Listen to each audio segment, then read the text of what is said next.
अस्सलामुअलैकुम वरहमतुल्लाहि वबरकातुहू। आइए आज पढ़ते हैं जानवरों के जूठे का बयान। ठीक है, कौन सा जानवर का जूठा पाक है, किसका नापाक है, उसके बारे में। आदमी और जिन जानवरों का गोश्त हलाल है उनका जूठा पाक है, जैसे भेड़, बकरी, गाय, भैंस, कबूतर, फाख्ता वगैरह। ठीक है, इंसान का भी जूठा पाक है और जिन जानवरों का गोश्त खाया जाता है उनका भी जूठा पाक है। जिन जानवरों का गोश्त नहीं खाया जाता, जैसे सूअर, कुत्ता, शेर, चीता, भेड़िया, गीदड़, हाथी, बंदर और तमाम शिकारी चौपाए, उन सबों का जूठा नापाक है ना। इन सब जानवरों का जिनका गोश्त खाना हराम है उनका जूठा भी नापाक है। बिलखुसूस बंदर के बारे में ख्याल रखें, क्योंकि ये कभी कभी ऐसा होता कि वो आम तोड़ के खाता, थोड़ा खा के फिर वो फेंक देता, फिर उसी आम को दूसरे बच्चे भी खाते, दूसरे लोग भी खाते। या बंदर कहीं पे कोई चीज़ पर मुंह लगाता, फिर उसी चीज़ को इंसान भी खा जाता, उनका जूठा नापाक है। और बाकी ये तमाम चीज़ें, कुत्ता भी घर में रहने वाला जानवर है, ये सब जानवरों का जूठा क्या है, नापाक है। घरों और बिलों में रहने वाले जानवर, मसलन बिल्ली, नेवला, चूहा, सांप, छिपकली और शिकारी परिंदे जैसे चील, कौवा, शुकरा, बाज वगैरह, और वह मुर्गी जो इधर उधर फिरती और निजासतों पर मुंह डालती हो, और गाय भैंस जो गलीज खाती हो, उन सब का जूठा मकरूह है। घर में जितने भी जानवर रहते हैं, इसमें मिसाल दिया गया चूहा, बिल्ली, नेवला, सांप वगैरह, छिपकली, और जैसे शिकारी करते जो परिंदों का, उन परिंदों में से ये सब परिंदे, कौवा हुआ, शुकरा, बाज वगैरह, इनका जूठा क्या है, मकरूह है। मुर्गी, अगर ये मुर्गी घर में रहने वाली है, बांधी हुई घर में रहती है, बंद रहती है, तब तो इसका जूठा पाक है। लेकिन जो इधर उधर फिरती है और निजासतों में मुंह डालती है, ये भी ध्यान रखना पड़ेगा। अगर निजासत में मुंह डाले, और अगर मुर्गी का या फिर जानवर का जिसका जूठा पाक है, अगर उनके मुंह में अगर निजासत लगी रहे और अगर वही मुंह फिर किसी पानी में डाले, वो पानी नापाक हो जाएगा। और जबकि आपको मालूम है कि इसके मुंह में अभी निजासत है, तो फिर उसका जूठा उस टाइम वो नापाक है। और अगर आपको मालूम नहीं है या फिर आपको दिख रहा है कि यहाँ पर इसका भी मुंह पे निजासत नहीं है, तब उसका जूठा क्या है, मकरूह है, क्योंकि ये जानवर इधर उधर घूमने वाले हैं। और जो गाय, बैल या भैंस जैसे पेशाब पीते हैं, उनका भी जूठा क्या है, मकरूह है। गधे और खच्चर का जूठा मशकूक है, यानी उसके काबिल वज़ू होने में शक है।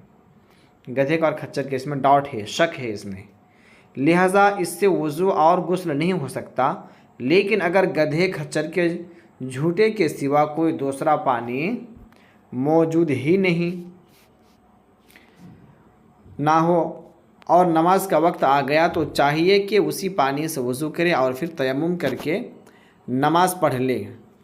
अगर सिर्फ वज़ू किया और तयम्मुम नहीं किया, या सिर्फ तयम्मुम किया और वज़ू नहीं किया, तो नमाज ना होगी। घोड़े का जूठा पाक है, उससे वज़ू और गुस्ल जायज़ है। गधे, खच्चर वगैरह अगर कोई पानी में मुंह लगा दिया है और नमाज का वक्त जाता रहता, अब देख रहे हैं कि नमाज को करीब आ चुका है, अब आके जाने वाला भी है, लेकिन कोई पानी दूसरा मौजूद नहीं है, तब ऐसी सूरत में वही पानी से वज़ू करेंगे और तयम्मुम भी करेंगे। तयम्मुम क्यों करेंगे? इसी वजह से कि उसका जूठा क्या है, मशकूक है, शक है वज़ू होगा या नहीं होगा, इसी वजह से तयम्मुम कर लेंगे। और तयम्मुम के साथ वज़ू इसीलिए करना है कि पानी रहता हुआ आप अगर वज़ू नहीं करेंगे, आप शक की बिना पर सिर्फ तयम्मुम करके नमाज नहीं पढ़ सकते, है ना। इसी वजह से दोनों काम करना यहाँ पर पड़ेगा। दोनों में से अगर ये किया, यानी सिर्फ वज़ू किया, तयम्मुम नहीं किया, या तो फिर सिर्फ तयम्मुम किया, वज़ू नहीं किया, तो फिर नमाज नहीं होगी। और अगर घोड़ा कोई पानी पिया, वही पानी से, है ना, गुस्ल और वज़ू भी जायज़ है। मसला, जिस जानवर का जूठा नापाक है उसका पसीना और लुआब भी नापाक है, और जिस जानवर का जूठा मकरूह है उसका पसीना और लुआब भी मकरूह है, और जिसका जूठा पाक है उसका पसीना और लुआब भी पाक है ना। झूठे के बयान में आएगा, जिस जानवर का जूठा पाक है उसका पसीना भी पाक है और थूक भी, लुआब भी पाक है। जिसका नापाक है झूठा, उसका पसीना और लुआब दोनों नापाक है। जिसका मकरूह है जो जानवर का, उसका पसीना लौब दोनों मकरूह है, यानी झूठे के हुक्म में पसीना भी आएगा। मसला, गधे और खच्चर का पसीना अगर कपड़े में लग जाए तो कपड़ा पाक है, चाहे कितना ही ज़्यादा लगा हो। लेकिन अगर गधे का या फिर खच्चर का पसीना लग जाएगा, है ना, तो कपड़ा पाक ही रहेगा। मसला, पानी में रहने वाले तमाम जानवरों का झूठा पाक है, ख्वाह उनकी पैदाइश पानी में हो जैसे मछली वगैरह, या खुश्की में हो जैसे कछुआ केकड़ा वगैरह।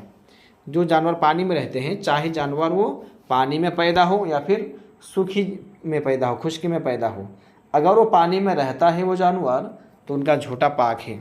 मछली का भी, उसके अलावा कछुआ केकड़ा, ये सब का झूठा पाक है। मसला, किसी के मुंह से इतना खून निकला कि थूक में सुर्खी आ गई और उसने फ़ौरन पानी पिया, तो ये झूठा पानी और बर्तन दोनों नापाक हो गए। यानी इतना थूक के साथ इतना खून निकला कि थूक लाल हो गया, और बिना मुंह धोए वही मुंह लगाकर, बर्तन में मुंह लगाकर पानी पीना शुरू किया, तो उसमें क्या होगा, वो बर्तन भी और वो पानी भी सब नापाक हो जाएगा। यूं ही किसी ने शराब पीकर फ़ौरन पानी पिया, तो उसका झूठा पानी नजिस हो गया और बर्तन भी नापाक हो गया। शराब पीने के बाद फ़ौरन अगर कोई बर्तन में मुंह लगाकर पानी पिएगा, तो वो बर्तन भी क्या होगा, नापाक हो जाएगा, क्योंकि उस वक्त उसके मुंह में शराब का जो असर है वो बाकी रहता है। मसला, शराबी की मोछें अगर बड़ी हों कि शराब मोछों में लगी हो, तो जब तक वो मोछों को पाक ना करे, जो पानी पिएगा वो पानी और बर्तन दोनों नापाक हो जाएंगे। जो शख्स शराब पीता है, अस्तगफिरुल्लाह, ये बहुत ही गुनाह का काम है, बहुत ही बड़ा गुनाह है, लेकिन फिर भी जो पीता है, अगर वो पीने के बाद और उसका अगर मोछ बड़ी बड़ी अगर मोछें हैं और फिर मोछ में भी शराब का कतरा लग चुकी है, अगर वही फिर मुंह जाके कोई बर्तन में लगाई, वो मोछ कोई चीज़ में लगे, तो वो बर्तन भी नापाक हो जाएगा और वो पानी भी नापाक हो जाएगा। पहले उसे मुंह धो के ये सब पाक करना पड़ेगा, फिर दूसरे बर्तन में मुंह लगाए तो फिर कोई हर्ज नहीं। तो ठीक है, इतना सबक सही से याद कीजिए और इस पर अमल खैर की दुआ कीजिए कि अल्लाह ताला हम सबको अमल खैर की तौफीक अता फ़रमाए। अस्सलामु अलैकुम व रहमतुल्लाहि व बरकातुहू।